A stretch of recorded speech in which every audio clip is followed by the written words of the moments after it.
So we'll go ahead and get started. It's 11 o'clock. Let everyone else trickle in. Hi, everyone. Thank you so much for joining us today. My name is Michelle Hanlon. I'm a space lawyer. I am the co-director of the Center for Air and Space Law at the University of Mississippi School of Law, and I'm also the co-founder of For All Moonkind. I'm truly humbled and honored to be hosting this panel. Yvette, Kevin, Jarard, Jose are remarkable individuals. They are willing to share their experiences and their ideas, and I think this is going to be really just an incredible conversation. So just thanking all my panelists in advance. Again, just truly humbled and honored that they agreed to do this with us. Before we get started, I would also like to thank SpaceWatch.Global and the entire SpaceWatch.Global team for recognizing the importance of this conversation and helping us put this event together so quickly. So with that, I know that Torsten had a few housekeeping items that he wanted to get us started with. Torsten? Yeah, thank you, Michelle. I'm Torsten Kriening. I'm the publisher of SpaceWatch.Global, and for those that does not know us, we are a Switzerland-based online platform for information in and about space and new space activities in a geopolitical context. Many of you are familiar with our website, our bi-weekly newsletters, or daily newsletters, our web talks, or our Space Café podcast. That's from my end. Michelle, over to you, and good luck with the panel.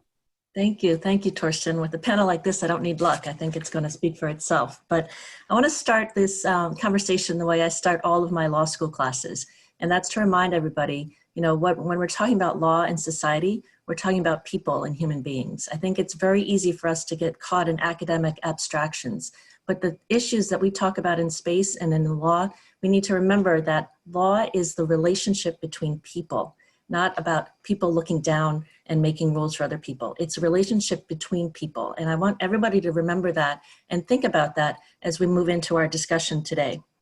I think a lot of people wonder, why is For All Moonkind here? Why are we so involved in this, or wanting to be involved in this conversation about race? Our organization itself has been accused of perpetuating systemic racism, including by one of our panelists.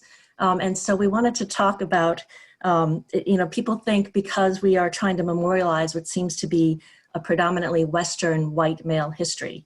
That couldn't be more wrong. You know, the boot prints on the moon memorialize so much. For example, we would not be on the moon if our common ancestor hadn't one day decided, hey, I'm going to walk on 2 feet and use my hands to create things, create art, create tools. That's our common ancestor. We wouldn't have gotten to the moon without metallurgists in Nigeria, without mathematicians in the Middle East, without astronomers from the Mayan culture. This feat is a human feat, and one goal of For All Moonkind is to universalize not just our human history on the moon, but all of space exploration. So how do we meet this ideal? As many of you who know me know, I'm an action person. Among other things, today I'm delighted to announce that at the Center for Air and Space Law at the University of Mississippi School of Law, we are forming a working group to develop an institute within the center to focus on race in space. I would like you all to consider this conversation as the first meeting of our working group.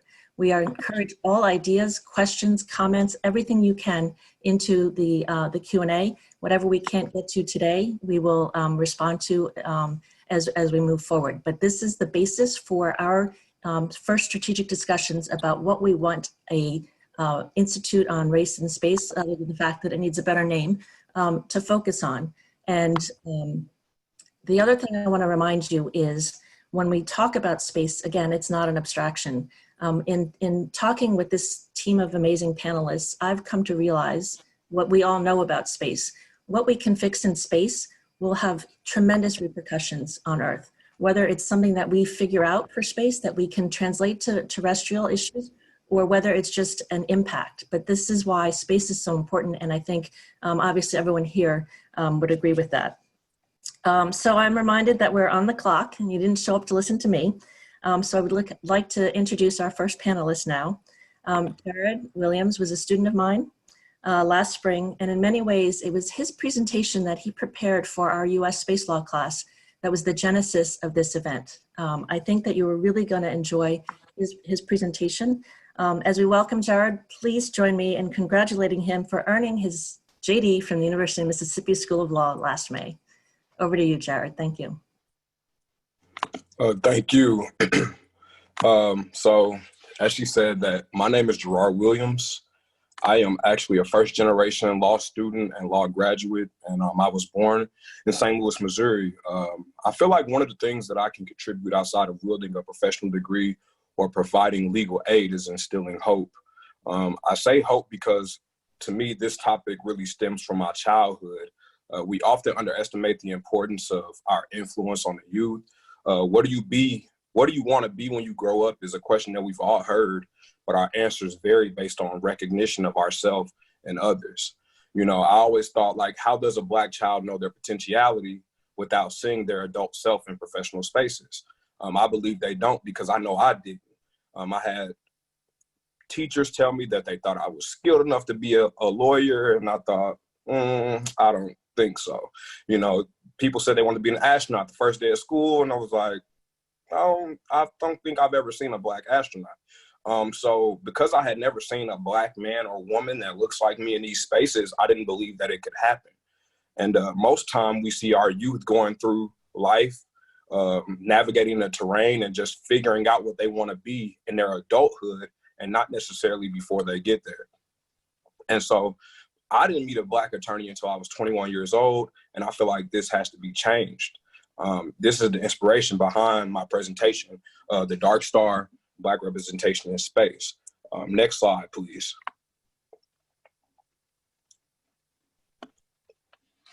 The picture you saw was the child on the first slide, was the child that I referred to when I asked, how does this child know their potentiality? This is Ronald D. McNair.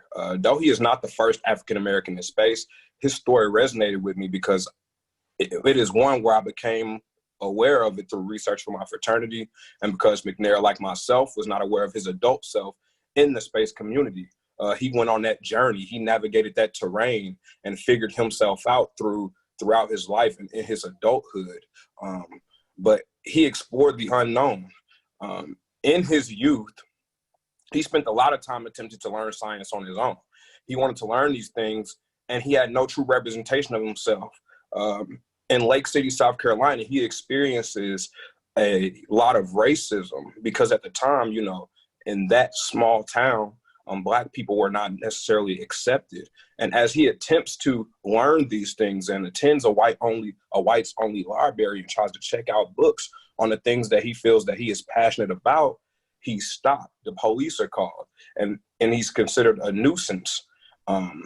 And so this alone contributes to the untrustworthiness of longstanding institutions, his community not having the available resources, him having to explore a place where he doesn't belong, and then being identified not as a child, but again, as a nuisance. And this is the type of thing that cripples communities and cripples the youth in their education. And this could have crippled Ronald had that librarian at the time not been convinced otherwise. Next slide, please. But resilient, Ronald moves forward and he receives this full scholarship to North Carolina A&T, but the scholarship is only given to him because at the time, physics majors were not wanted in South Carolina if they were Black. So he received a scholarship to leave the state. And he did not think that he was capable enough to be a physics major, to be in this field. And he graduated valedictorian from high school. He's convinced by his professor that he can do this. He goes away from what many would call the professions of African Americans, like being a musician or an athlete. He goes away from that and embarks on physics, and he ends up graduating, gets his honors, and goes to MIT for a PhD. But this is a reoccurring theme here. Ronald's valedictorian status out of high school and his immense love for science still didn't defeat the anticipation that maybe he wasn't going to be able to be who he wanted to be. We are preconditioned to believe our best chances are actually away from our natural aptitudes intellectually, but Ronald found his way. Next slide, please. And so Ronald becomes an astronaut, but strangely, he becomes an astronaut through a flyer in the mail, which he describes as junk mail. And it's amazing to think that NASA was inviting applicants through a come one, come all method to acquire shuttle personnel, but Ronald was chosen. And in part due to Joseph D. Atkinson Jr., the first African-American to serve on the astronaut selection board. That's where representation matters. He picks Ronald, and Ronald becomes one of 3 African-Americans in the 1978 class. Him and Guy Bluford, who was the first African-American in space. And he actually beat Ronald to that title by 5 months. Next slide, please. So Ronald's legacy lives beyond his 35 years, but he is an anomaly. Outside of him there, oftentimes the story of these amazing people are buried, shifted to the corner of the darkest room, never to be told again. Star Trek did not have to inspire Ronald. Ed Dwight and Robert H. Lawrence could have. Ed Dwight being one of the first people to go into the Air Force program that was recruiting astronauts, says that he never knew Black people could even fly until he saw a Black man that was a prisoner of war in a newspaper. But what happens to Ed Dwight? Ed Dwight gets into this program and he's immediately met with racism. He's immediately met with burdens, but he's broadcasted everywhere. He's in Jet Magazine, he's in Ebony, and people are thinking, oh my gosh, we are about to witness the first Black astronaut, and Ed Dwight disappears. They ask, what happens to Ed Dwight? Where did Ed Dwight go? Well, Ed Dwight is known now as one of the most distinguished artists in America whose specialty is sculpting icons of Black history in bronze. But ironically, Ed Dwight could have been one of those many sculptures if it is that he makes it to the astronaut program. But again, he is buried. You have Robert H. Lawrence, who is one of the people selected for Nixon's MOL program, and the program is canceled. But even before then, Robert H. Lawrence dies in a tragic accident. So when all these people are transferred to NASA from this program, you see that, okay, that he could have been an astronaut too. He could have been one of the first African-American men to fly, but he is not. And he's not recognized as an astronaut until 1997, 30 years after his death, when there was a concerted effort to change what we determined to be an astronaut, because he would have been. But again, this is something that people do not know. Next slide, please. And then you have Julius Montgomery, one of the first Black professionals at Cape Canaveral, and he makes a tremendous sacrifice. He says it was strange coming into an all-white building and that nobody would even shake his hand. He even wants to keep himself up on his engineering. He wants to continue to be amazing at his work. And so they try to start a school, but he can't attend because he's Black.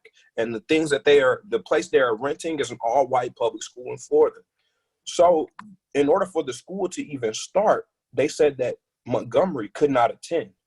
And once they told them that, Montgomery sacrifices the education he could have had for the school to complete. And even today, the school known as Florida Tech acknowledges that it would not exist without Montgomery's sacrifice to not attend. Next slide, please. So you must wonder, does NASA even care about diversity?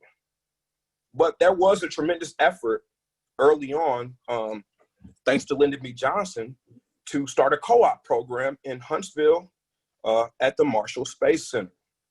And you see that there are 7 men given these opportunities, these 7 Black men given opportunities to be professionals within NASA. And they even state that they remember going, and they increased the population of Black people at the center tenfold. But there were 7,300 people there that were employed. But these people were great representation. And though the space age was supposed to change the race relations, it did not.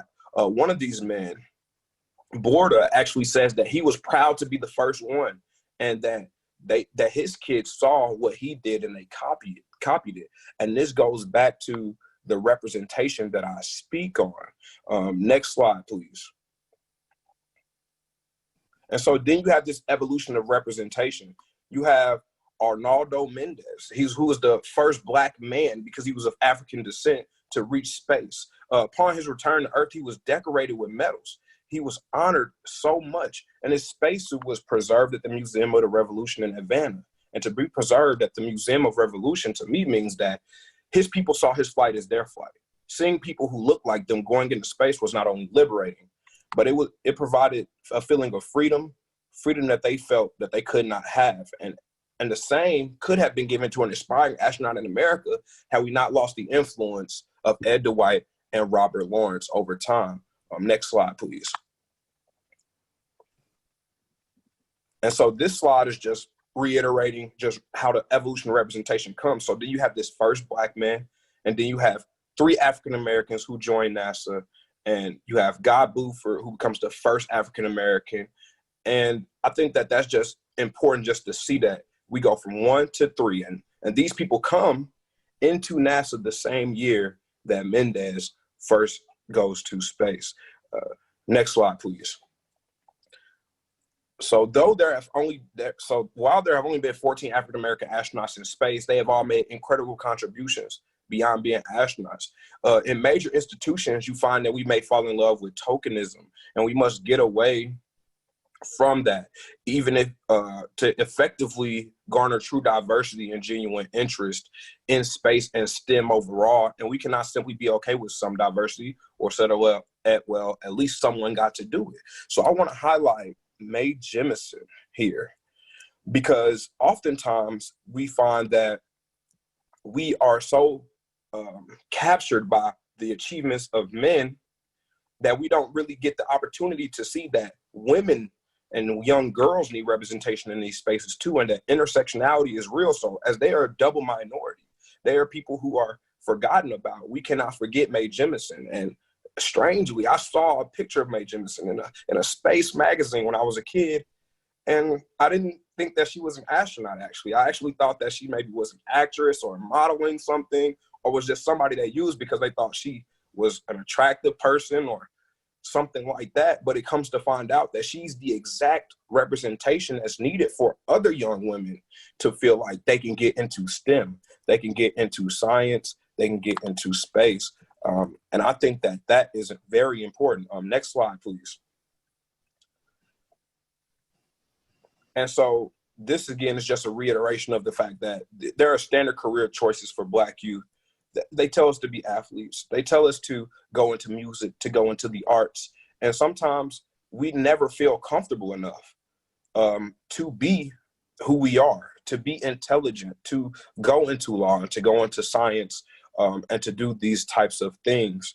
But I think that that narrative can change, and we can get rid of the impossibility.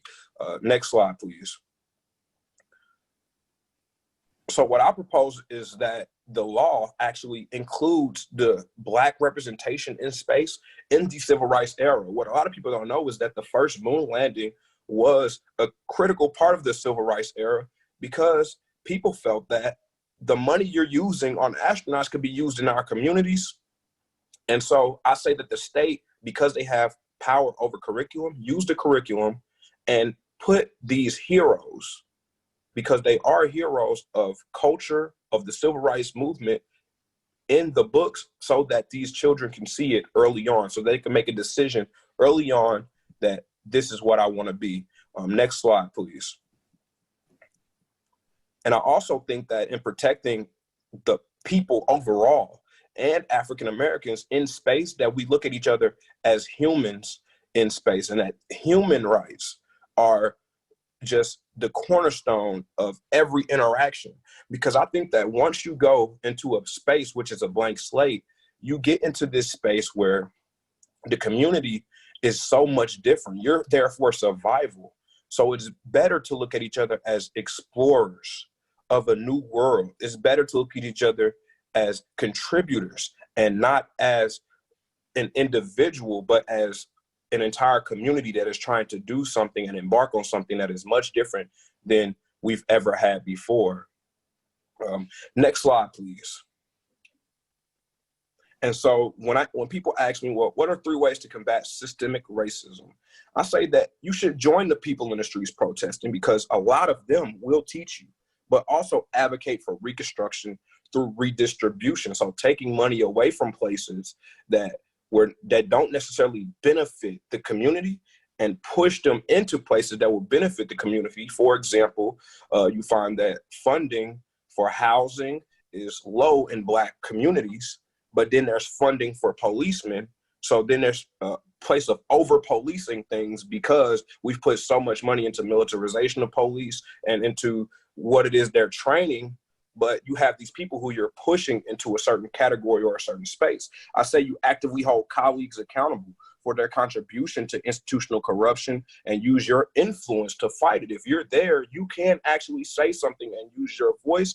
And I say you promote and support diverse leadership, because how do you reform something from the top if you don't have someone there able to recognize what's necessary to do this reformation, and who understands what has been going on for decades? Next slide, please. So in conclusion, I find that representation is the key, not only to getting more people interested in space, but it's the key to making people feel like they can be a professional something. I also feel that human rights and civil rights are important, and that when you go into space and you have this opportunity to do something different than what you've done on the ground, you think about keeping everyone safe, think about surviving. And as you survive as a community, I feel like you create a different type of culture, you create a different type of dynamic, and you allow for everyone to thrive in a situation where the slate is clean. And that is my presentation, and I hope that you all enjoyed hearing me speak. Again, I'm Jarard Williams, and this was the Dark Star representation in space. Thank you so much. I encourage everybody, thank you, Jarard, also for keeping it timely. I encourage everybody to read his slides carefully, because when we were talking about it, we wanted all that information out to you, but we wanted him to talk about his reaction to that information. So there's a lot of really good information in his slides, and I hope you take the opportunity to review it. So I think, it's really compelling, this concept of stories not being told. And I'm going to steal a little bit of thunder from Jose in terms of opportunity, because, by not having these stories told, think about the missed opportunities, not just for individual children, but for the entire industry. How many minds have we lost because the children have been pushed into industries or professions, or not even professions, into areas where they may not necessarily be able to contribute, for example, to aerospace. So thank you very much. I appreciate that. I appreciate your time. And now I would like to turn it over to Professor Yvette Butler, one of my newest colleagues at the University of Mississippi School of Law. She's an expert in civil rights, and she actually reached out to me last winter when she first realized she was coming to Mississippi, and we talked about human rights and space. And so this is really, her presentation is really an ongoing conversation between Professor Butler and myself. And she's going to talk about sort of how we got here. And I think you'll find really interesting, I'm sure most of the people on this call don't have sort of the education in civil rights that we should all embrace and internalize. So with that, Yvette, thank you. Great. Thanks so much, Michelle. I'm really excited to be here. And also, thanks for your presentation, Jarard, because your comments about representation and awareness of our potential lack of adequate resources and Black students being identified even as a danger or a nuisance is so important. Next slide, please. So I'll be doing a quick run through of how we got to this place of anger, protest, companies changing their logos and policies. I know many of you may not be from the United States and may be confused as to what might be happening in the US right now, or maybe you're from the United States and just don't have some of the background of how we got here. And that's okay, because actually many of our public schools failed us in this regard. But as I'm talking, definitely consider your own country's context and how it relates to issues of racial equity.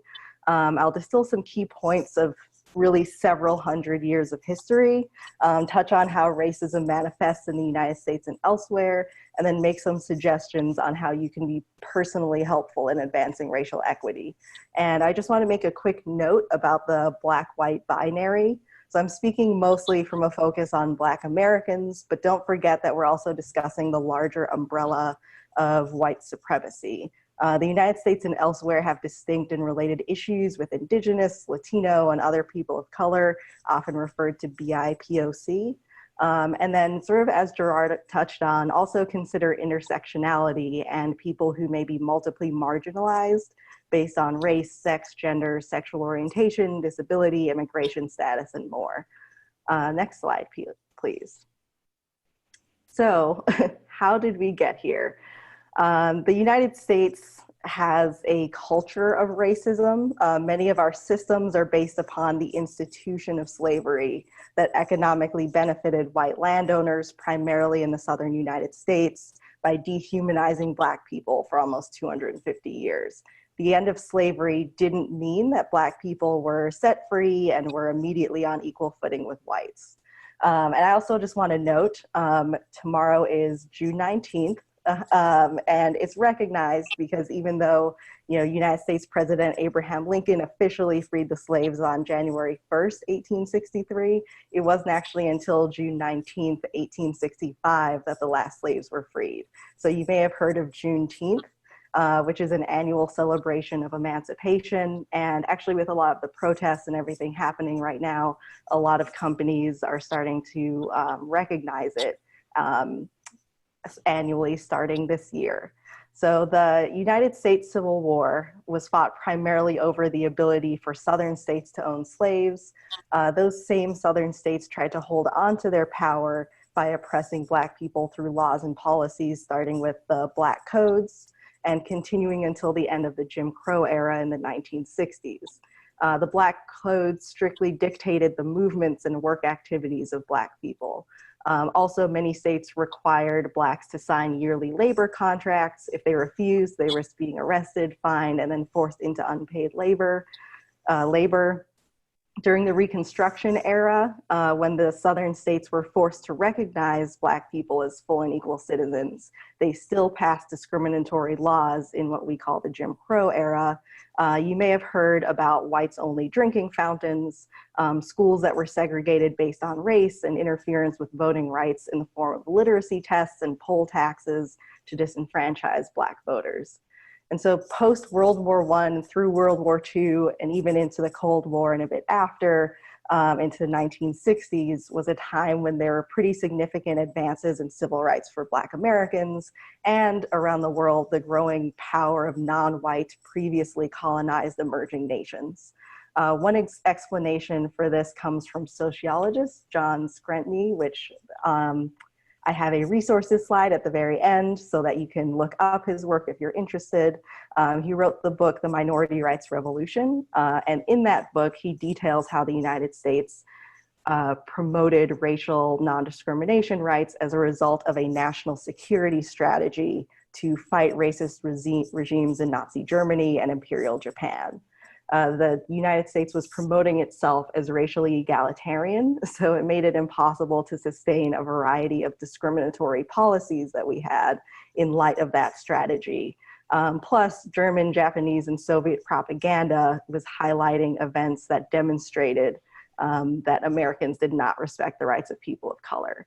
I've included a couple of examples of the national security strategy efforts. There were 2 executive orders passed at different times that prohibited employment discrimination in government and war industries, and also desegregated the military. And again, this wasn't just done out of the goodness of these presidents' hearts, it was a part of a national security strategy. Another example of Black activism in the global context was also W.E.B. Du Bois, was a sociologist, historian. He and other activists also contributed to the mention of human rights in the United Nations Charter and furthered the US's commitment to producing the Universal Declaration of Human Rights. Finally, in the the civil rights era of the 1950s and 60s, which I think a lot of people are familiar with, is when there were finally legislative reforms to give Black people more voting protections, desegregate schools, and prohibit discrimination in employment. Next slide, please. All right, so the way that racism still manifests can be seen in a couple of areas. So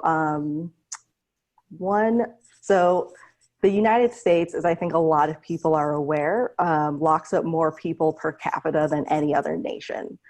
We also have a terrible history of policing that further embedded the entitlement of white people to monitor Black people's whereabouts.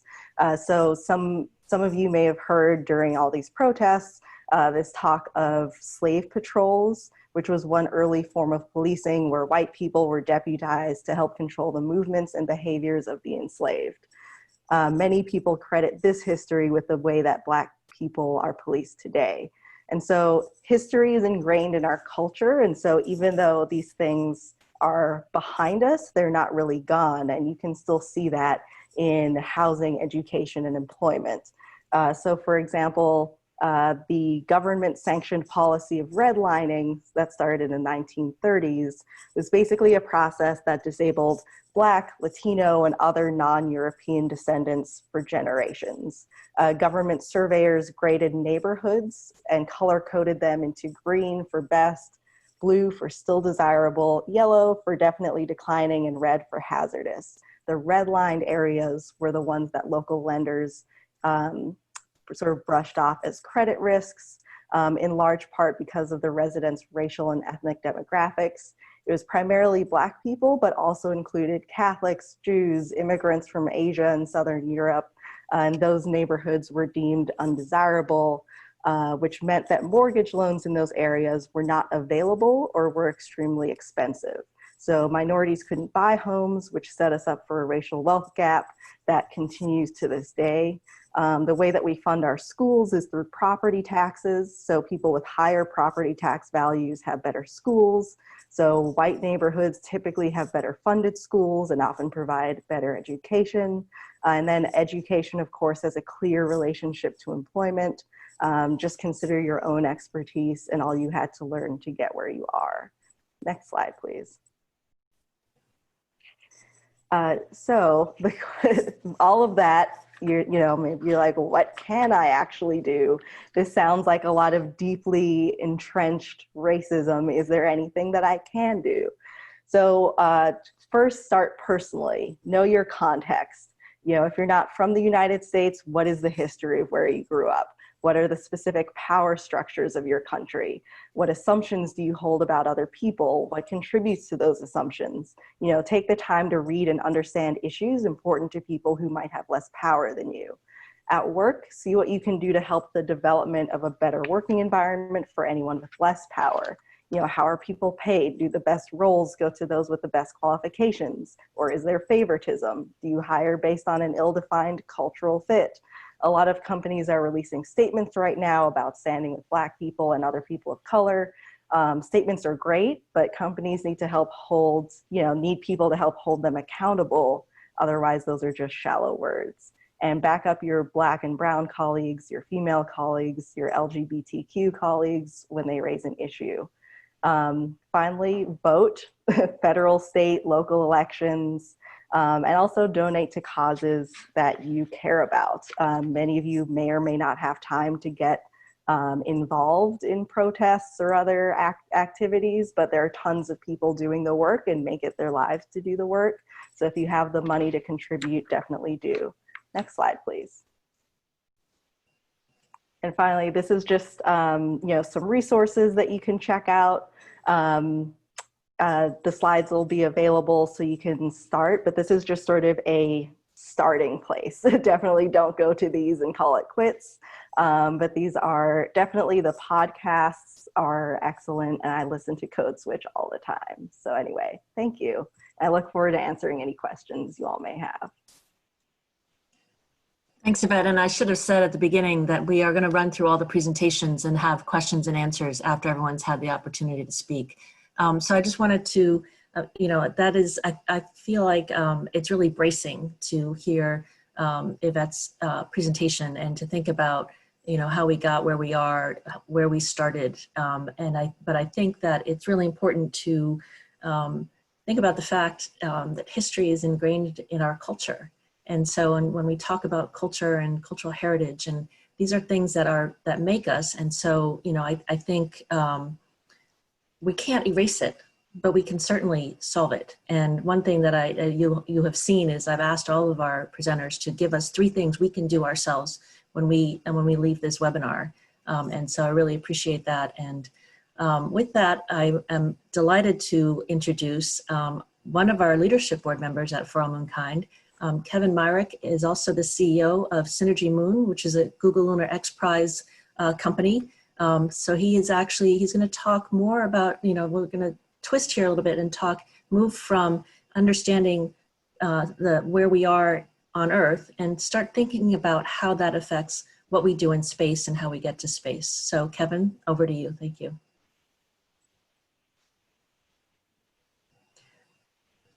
Kevin, you're on mute. There you go. I wanted to start with something that I hear a lot in the time that I've been involved with other people that are interested and connected to the space program.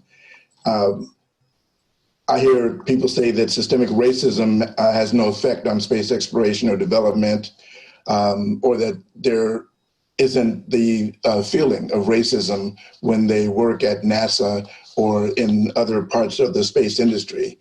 There hasn't been racism in space industry or at NASA since the 1970s. It's an old issue that's run its course and that has been fixed. So one of the things that I kind of like to remind people is that racism is, at least in America, it's an American issue. It's something that exists everywhere in America. NASA is a part of America. It's embedded in America. The places that we think of when we think about the Apollo program are the 5 of the NASA centers: the Kennedy Space Center, the Marshall Space Center, Stennis, Michaud, and the Johnson Space Center. These are places where the Apollo spacecraft were built, the rockets were manufactured, the space missions were controlled from these locations. These locations are also in Florida, Alabama, Mississippi, Louisiana, and Texas, which most Americans will tell you, just naming some of those states brings up a lot of racist memories for them. Those are some of the southern states in which racism was deeply embedded and where racism is still experienced today. And those NASA centers cannot possibly exist in those states, in those places, without the people who live there and have to work there, because they don't live on the NASA centers. They live in those states, in the cities around those centers. There's no way for them not to still today, still in the 1970s, experience racism in their everyday lives while working for NASA. Systemic racism is defined as institutional racism, something that's expressed in the policies that are entrenched in organizations and institutions, social and political, but it's actually expressed in the actions of the people who work for those places. Jarard mentioned, Julius Montgomery in 1956 was one of the first African Americans to work in a non-janitorial job at NASA. There were other African Americans there, but none in the technical corps. One of the things that he experienced was people not wanting to shake his hand his first day on the job, and other people not even wanting to talk to him at work. That's an experience of racism on the job. In the movie Hidden Figures, another experience jumps up to the next decade in the 60s. It's kind of chronicled, I guess, in the book and in the movie. There were people who wouldn't drink coffee from the same coffee pot that was used by the ladies that were kind of held up as examples in Hidden Figures. One of the things that's always been I guess you could call it the motto for Synergy Moon, is getting people into space. And when I say into space, I'm talking about getting people interested, invested, and involved in space. One of the things about being interested in space, and Jarard touched on this a little bit too, is being able to see yourself, see examples of yourself. And this doesn't always mean just seeing one person in a crowd of people. It's always not about just seeing a token. One of the most, two of the most powerful scenes for me from the Hidden Figures movie was a scene where you see a large group of African-American women working in a room on mathematics problems. Not the three main characters, not one or two, but 10, 15, or 20. And the most powerful scene in the movie, and many other African Americans have expressed this to me also, is the scene where you see that same group of women marching down the hall to the computer room to go in and to start programming this IBM computer for NASA that no one has been able to figure out how to program or how to use. Seeing things like that, seeing large groups of people who look like yourself working in those environments is very moving, is a lot more, instrumental in showing people that you can have a place there and that your place there won't be necessarily isolated. You won't be alone. Let's see. One of the other barriers, I guess, to getting people interested in space starts with school, with kindergarten through 6th grade.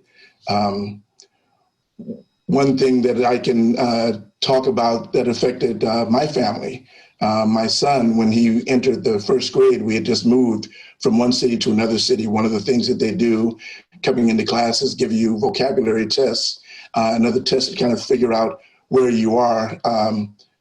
So they know whether or not you fit into the class, you fit in with the students that you're surrounded by.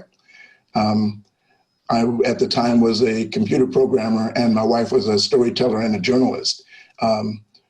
My sons, both of them were reading before they entered kindergarten. Neither my wife nor I are specifically geniuses of any sort, and neither are my children. But my son got 100% on the test for the vocabulary, and his white teacher couldn't believe that he could possibly know those words. She knew that he had somehow cheated on that test. So she, reorganized the test and gave it to him again. And he didn't know what was going on, but he took it again and he got 100% on the test again. And she reorganized the test and started to give it to him again. But this time she was stopped by one of the white volunteers, one of the parents at the school, who was also a friend of our family, who took JL out of the classroom and informed the principal of what was going on.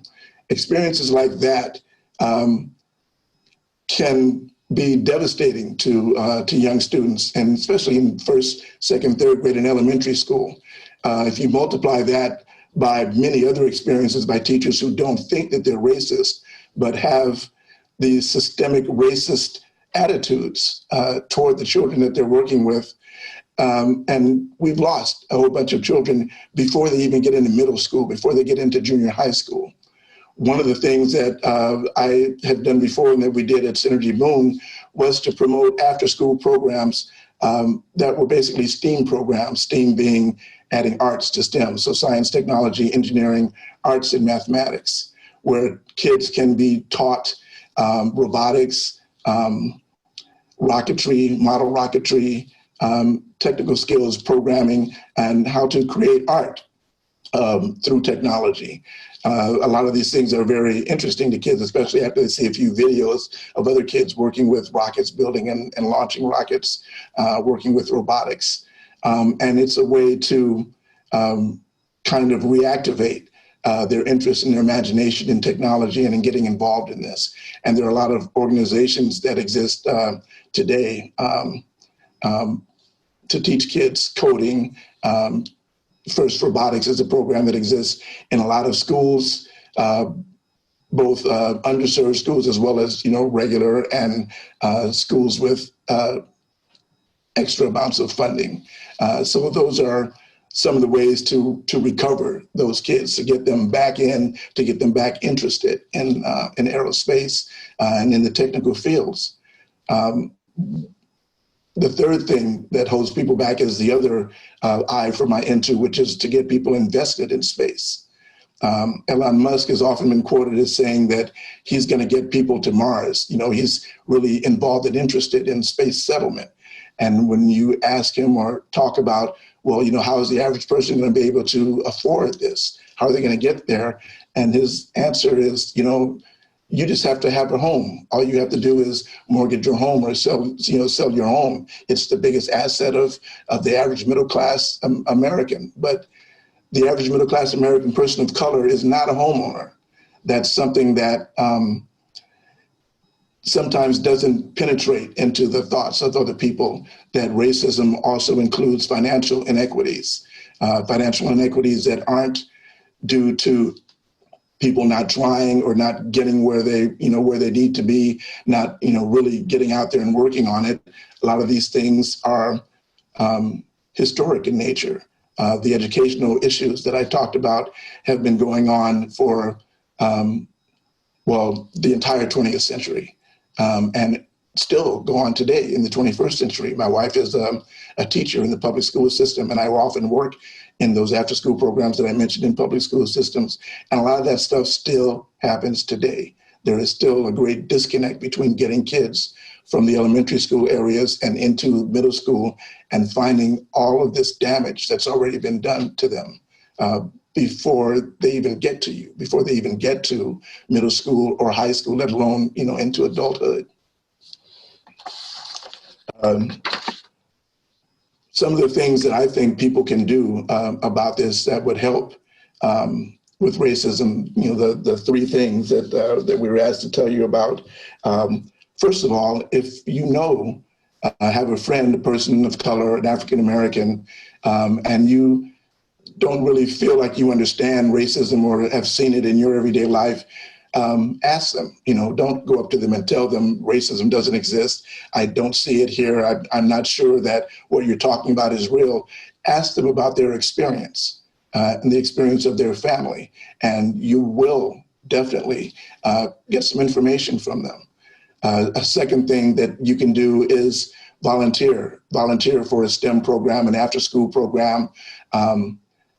And a corollary of that, third thing would be to volunteer to be a mentor to a student, help to show the kids that there is more out there, that there are opportunities for them out there, that there are people who care and love them and can help them learn about those opportunities, learn the things that they need to know to reach for those opportunities.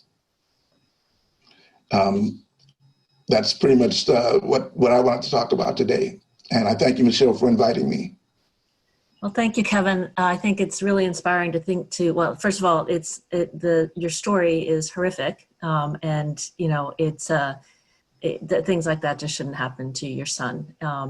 I think that what you've touched on, this concept of education, is so important. And what's really fascinating to me is that's not just helping African Americans, that's helping the entire space industry, right? If we can get this kind of education, this STEM education, reaching everywhere, and that's a sort of a fundamental shift, I think, and perhaps this is something that we would do at the center, is start lobbying the Department of Education to include space in the curriculum from kindergarten on, because space is so important.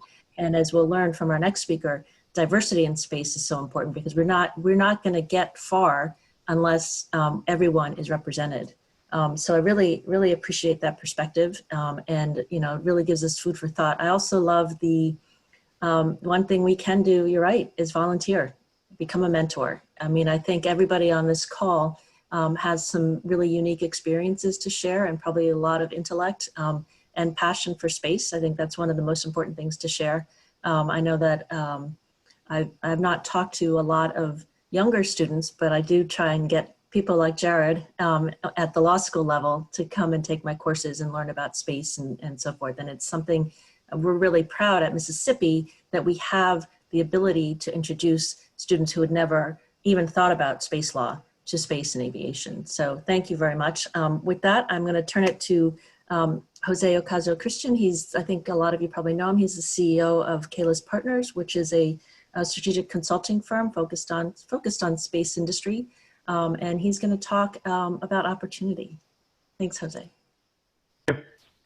Thank you. Can you hear me? We got out? Good. First of all, thank you for the panelists. You took me back to being a 10-year-old boy coming from Puerto Rico to Boston, Massachusetts, and I had no idea what I walked into. But graduated at 16,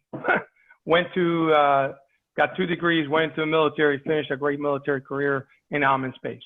So the moral to everybody else is, look, nobody here is a victim.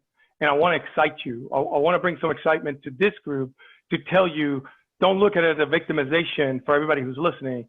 Look at the opportunity you're missing. So over the next 5 minutes, what I'm going to do is I'm going to read my speech. And I'm doing that because if you want it, I will send it to you.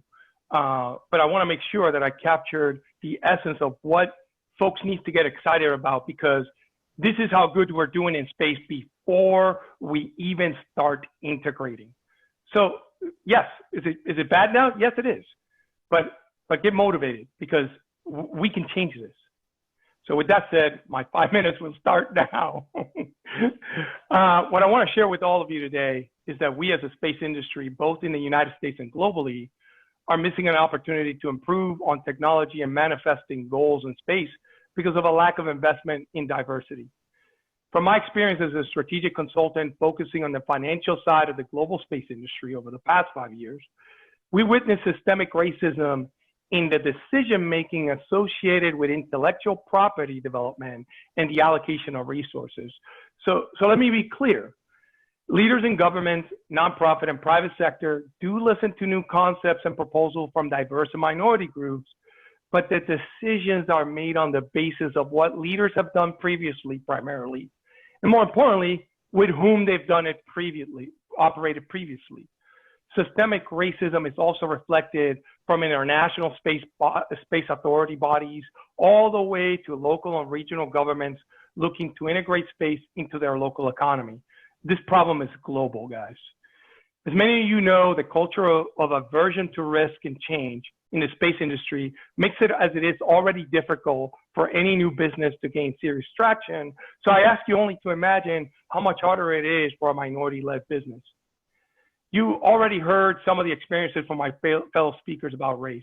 The thesis that I want to bring to you and get you excited about is that if investment practices from both government and private sector prioritize diversity when improving space technology and the procurement and development processes, then I guarantee you that we will increase the amount and the quality of space technology being created. Meaning, if you get more, you will actually get more things into there and the quality will be better so we can get to space sooner. As Kalis Partners continues to operate globally, we're witnessing major efforts to diversify and integrate new technology, as well as diversifying procurement and contracting practices. These efforts can be much improved if the engineering teams, the institutional leadership, and the policies created encourage diversity within the organizations and/or those procurement processes. So let me give you 2 examples of that. Most of you know, on the 30th of April of this year, NASA announced a contract award to 3 companies for almost $1 billion to develop a human lander. This was not only a commitment to helping Americans returning to the moon, but also one of the most diverse and dynamic investment processes ever recorded. Similarly, the United States Air Force and the United States Space Force are working on investment models that are to grow the space industrial base and maximize the total number of companies in order to meet our sovereign international interests by diversifying how they procure, contract, and integrate with financial institutions. However, these efforts could significantly have been improved if diversity from a people perspective had been prioritized. In the NASA case, it would have been of even bigger value if considering the diversity within the companies being selected, or even by adding apprentice companies owned by individuals from minority groups to participate so that the next generation of equipment, 5-7 years down the line, has that diversity. I know we don't have it now, but we could invest now to get it later. The same is true for a lot of the investment and procurement contracting initiatives that the Air Force and the Space Force is currently showcasing. Diversity focused on people instead of technology will in the long run give us the best approach to develop technology, and more important, preventing civic and the social tension that comes with systematic racism that develops as a result of focusing on technology to the exclusion of people diversity. By the way, the biggest example in history where this paradigm I just showed you exists is the discovery of the New World, 1400s and 1500s. In this case, investments in technology and selected groups of people in Europe to build prosperity and influence in the New World came at the expense of permanently excluding certain groups from reaping the benefits. And you heard Yvette talk about the consequences. By the way, we're paying for this 500 years later. So we can change this. Look, this investment thesis I'm proposing is more than just companies or nonprofits and governments looking at their policies and human resource practices. It is about investment on people. In the investment financing practice where Kalos Partners consults, it's called a moonshot. For a moonshot, you have to study it, define the investment thesis, risk, and value. I propose that we formally study this topic of systemic racism as a part of increasing diversity and the overall value to the space industry. So I'm not saying jump off the cliff and start doing something. We got to study this because it hasn't been looked at before, or at least in a detailed way to make it valuable. In closing, every country on Earth is moving forward with space with major barriers to success. To us in Kalos Partners, the biggest one is people. The lack of investment in diversity, while many believe is a result of economic market forces, socioeconomic complex variables, or some other excuse fabricated to not make the effort, has simply got to stop. Both the lack of investment and the excuses. The consequences from systemic racism, as you're seeing in the streets today in the United States, will easily spread into the space industry if we do not address this right now. Governments, investors, and companies around the world say often, space is hard, and to expect to fail, learn, and try again. Well, let me close in by telling you that investing in people to improve diversity is going to be harder, and you should expect to fail and try again. But if you want a better future for space, for your nation state, and the global commons, you need to start now. Thank you so much, and I'll save my 3 things at the end if we have time. Thank you. Great, thank you, Jose, and thank you for keeping to your time commitment as well, keeping things moving forward. I think that your solution, this investment in people, is really compelling, and it seems, again, and we talked about this offline a little bit, how that's not a model just for diversity within any nation, but it's also a model for, I see a lot of questions about sort of resources and how we make sure that resources are also shared along lines that do not promote and perpetuate racial inequities. So again, thank you to all our panelists. Just as another housekeeping item, I wanted to say we are allowed to go to 12:30. So this ends sort of the formal presentation portion. And we have about another half hour to go to answer the questions that have been put into the Q&A box right now. And I'm going to start. I'm just going to go in order because we have a few right now. Again, keep putting the questions in. If we don't get to them, we will answer them offline for you. So the first question is, the space is a new frontier facing dynamic challenges. Innovation can come from various academic levels and backgrounds, but significant barriers still exist to be more inclusive. Can you speak to some success stories overcoming this challenge within the industry? So it's within the industry. Then I'm going to shoot that to Kevin first, because you are in the industry. Can you think of the success stories of overcoming these challenges? You're on mute still, Kevin. What springs to mind right away are the stories of African-American astronauts that are part of NASA. All of them will tell you about the things that they've had to go through. Jarard mentioned some of them in his presentation, just in order to get to where they are at NASA. A lot of engineers and scientists who work for NASA have had to overcome tremendous odds to get to where they wanted. They had to overcome people who didn't think that they were worthy, people who didn't think that they had the ability to do what they wanted to do. Some of the things that the industry itself has done, especially NASA, starting with the 1960s. Again, something Jarard mentioned is having internship programs. Things like that helped a lot, helped to bring people into NASA, into the industry. As a member of the National Society of Black Engineers, I've met a lot of people who also work at Lockheed Martin, at other Boeing, other industry organizations, and a lot of them have had not so much an issue in terms of problems. They didn't experience the same things holding them back. So the experience of racism isn't exactly the same for every person of color in America. Some people experience a lot of diversity. Some people experience a lot of adversity. So, you know, it's different for everyone going in. Everyone's circumstances are a little bit different, but there are a lot of success stories. There are a lot of people that have overcome their environment and have been helped a lot by people at those organizations, at Boeing, at Lockheed Martin, at NASA. Jarard, can you, I mean, I know that you did a lot of research on representation in space. Do you have any thoughts to add to what Kevin said about the success stories that you yourself ran into?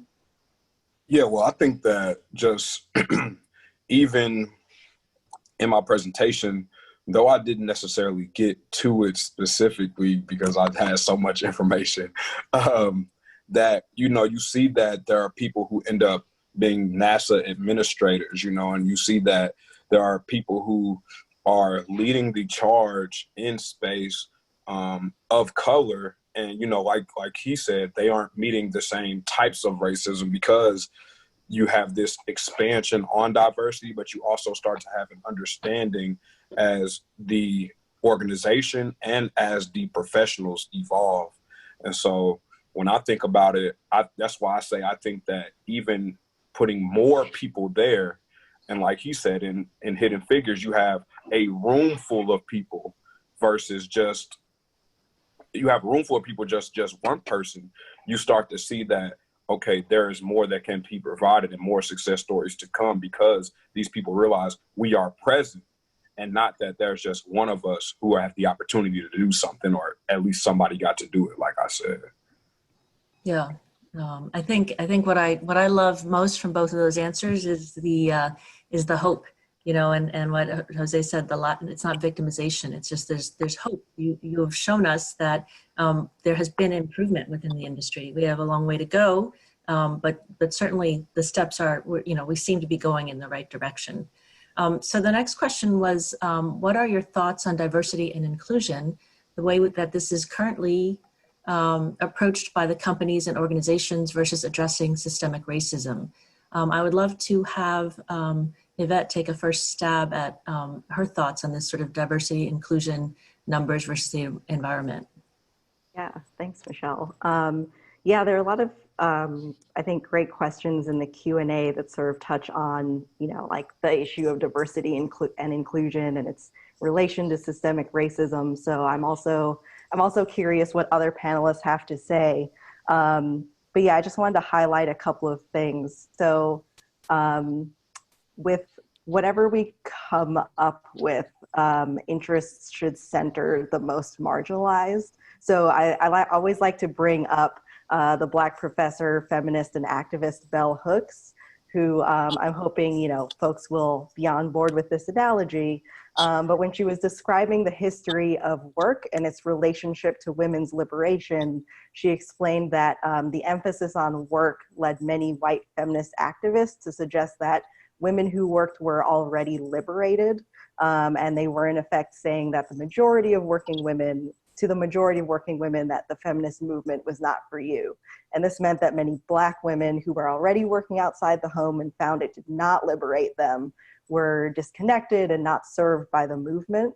But if improving conditions in the workplace for women had been a central agenda for the feminist movement, in conjunction with efforts to obtain better paying jobs for women and finding jobs for unemployed women of all classes, that feminism would have been seen as a movement, you know, addressing the concerns of all women. So I offer this in essence to say that, you know, various interests need not be identical, But to be the most effective, they should consider the needs of others who would benefit from a movement and center the marginalized status of folks. So, I think on, when we're sort of thinking about like, how should we best structure, any sort of like diversity and inclusion plan, like how can you sort of figure out like, who has the least power? Like I brought up multiply marginalized individuals that, are at the intersection of like race and gender and like sexual orientation, all of that. So I think just sort of like in general, like not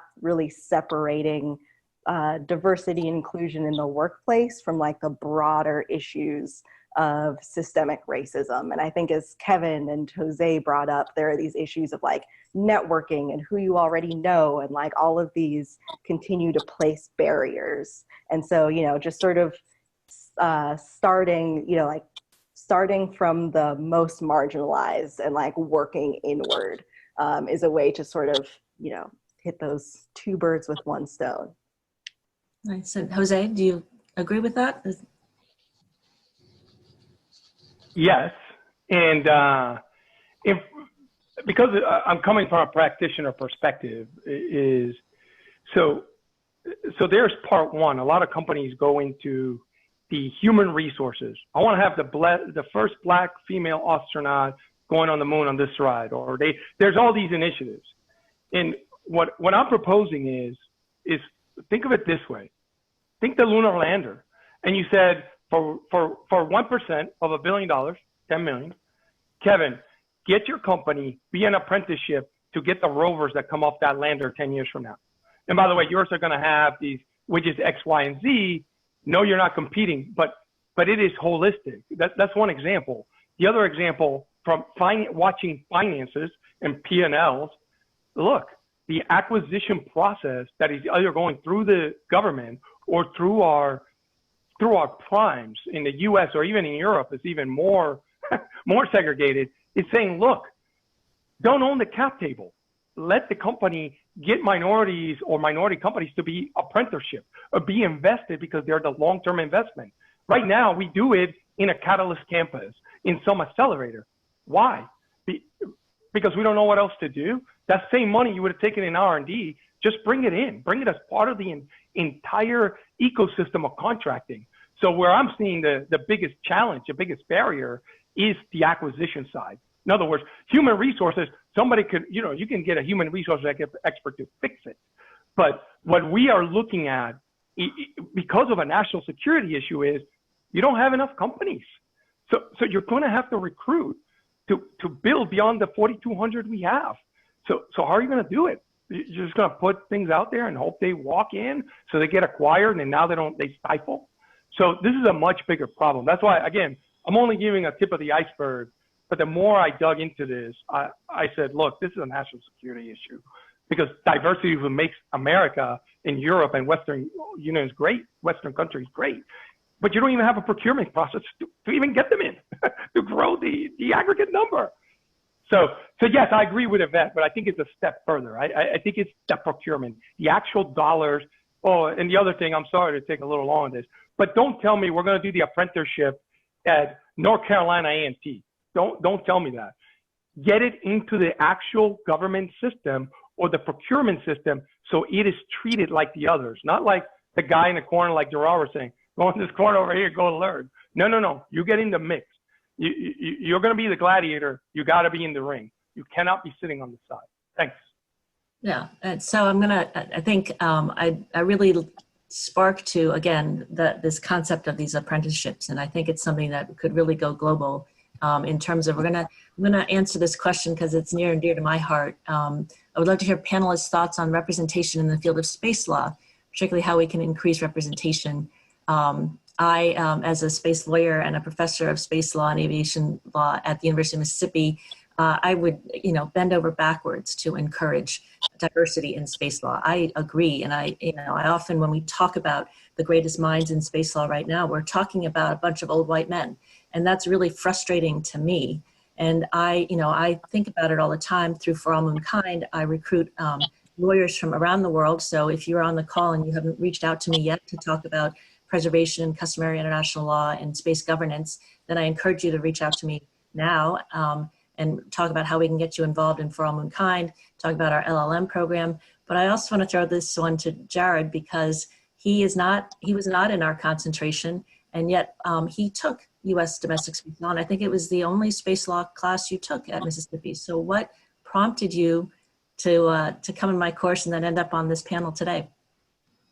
So, I mean, actually, I was looking for a class to take, and I was always interested in government and policy type of things. And even though U.S. domestic space law, in my personal opinion, the title itself, I was like, oh, this is going to be a lot. I think that I felt that I would learn a lot, and even talking to some of the people who had the space law concentration, they spoke highly of you and just told me that it is something that is necessary to know, because there are a lot of things going on in the space community that people should know about because it affects them even if they don't know that it is. And so that's what really brought me to it. But I would also say that I think that it is important for people to learn about aerospace and the things going on in space policy, because I feel that it is something on an international level that affects us all, and that it has very serious implications when it just comes to even just knowledge. Like me and Jose spoke the other day, and it was about, well, people don't even know that a lot of their cell phone usage is due to satellites and things that are being funded through space programs and engineering programs. And so if you have that knowledge, then I feel like it is able to guide you.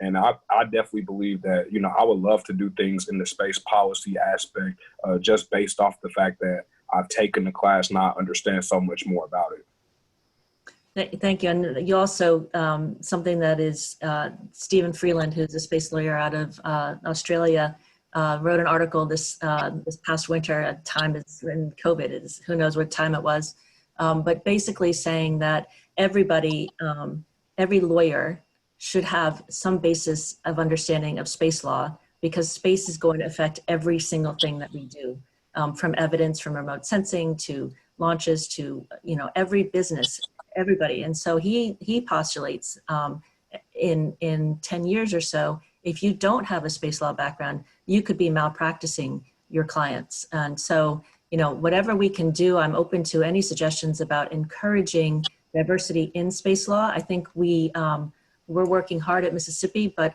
again, I think it's that root education, right? Just, we need to get more people out there. We need to get more of the stories told so that they can inspire.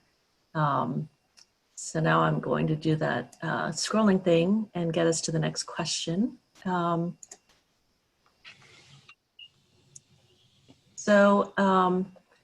Please share thoughts in inclusion beyond racism and regionalism. How can we achieve equality in development in space sector and resources sharing? I know, Yvette, you're not involved in space law, but I think it'd be really interesting to hear your views as somebody who is not sort of embedded in space law and this whole concern about space governance. But, to put it simply, or to summarize it, there are all these resources in space. Space is for the benefit of all humankind. How do we create a governance structure that protects developing nations, or, who are not yet spacefaring, to have an equitable resource sharing model? That's an excellent question. So, I mean, I think it sort of goes back to what a lot of folks have been saying about like having the right people at the table, and the right people being a, representative group of folks. Yeah, because that's, I mean, I can sort of analogize to some of the advocacy work that, that I've done, prior coming to the university, just sort of, a lot of the civil rights issues that I would touch on, a lot of the various social justice issues, all really come back to an anti-poverty, anti-oppression framework. And, part of that framework is, really sitting down with a diverse crew of individuals, and, you know, really saying, you know, like fleshing out like what the barriers to participation are, and like what they would like to see for themselves moving forward. And so, you know, making sure that you're not coming from just like one mindset, whether that's a Western mindset or an American mindset or whatever, but, you know, like what is everybody here to sort of get out of this, and how can we sort of make that all possible? I know that's very general because, you know, like you said, I'm not super versed in the space world yet, but I'd love to hear what other folks have to say on that. And I was going to shoot this now to Kevin because, you know, Synergy Moon is a very diverse organization in and of itself. So what are your thoughts about this inclusiveness with respect to space resources and governance? You know, I have to say, I really don't know. There's a big question about how we will govern space, how we will govern, for one thing, the allocation of resources, the allocation of properties, of areas in space to companies, organizations that want to take advantage of those resources for profit for their companies, not necessarily for the benefit of all mankind. There are some organizations that are being set up. You know, I think the city-state, the country of Luxembourg is kind of positioning itself to be a major player in the space resource business. On the business side, a lot of people are starting companies now based in Luxembourg to take advantage of some of the special advantages that they're offering people to bring their companies, I mean, there. And in the United Nations, there's a lot of interest in what is the next step, what's the next thing, the next addition, the next phase of the evolution of the Moon Treaty. What's the evolution of those two documents that right now form the basis of everything that we think about when we think about how our individual countries and how individual companies are going to govern each other or work with each other in space, on the resources in space, on gathering resources from space, on sharing the resources here on Earth that will help them get into space. So it's an open question that a lot of people a lot smarter than I are still kind of grappling with right now. It's always great when a panelist says, I really don't know, the honesty, and right? I think it's really important. And I think it's so vital to recognize that we don't know yet. You know, we have a lot of ideas, but it's really important to recognize. I see Jose had his. Yeah, so I like to add to this, and because in Keyless Partners, we deal with this issue, but it's from a more holistic perspective. So there are three things in the experiences. I personally have been involved with the development of economic development for what's today the nation of Kosovo. And there's been other parts in my military career where I've been involved in economic development and integration post-conflict. In other words, people don't like each other and we got to get everybody to get along and make some money, literally, so we can all move on militarily.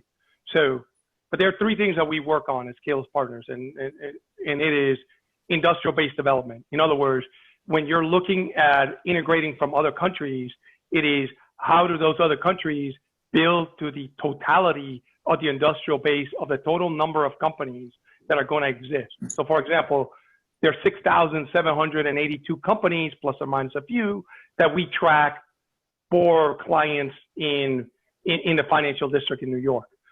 So how is that number growing, and what is the process to grow that number? And that's where a lot of I draw from for diversity. For those countries that do not have space, that they never do it, where we focus on in the consulting is the economic development programs, not plans, programs. Like Yvette says, I transition what Yvette says and says, okay, what is the economic development program that human beings are going to be hired so that the benefits of that take care of the different disparate groups, and in some cases, groups that are, that are favorable, like the wealthy, that then shows we're growing the pie and we're not, and if you're in control, I'm not taking from your pie. I'm actually making it bigger for you.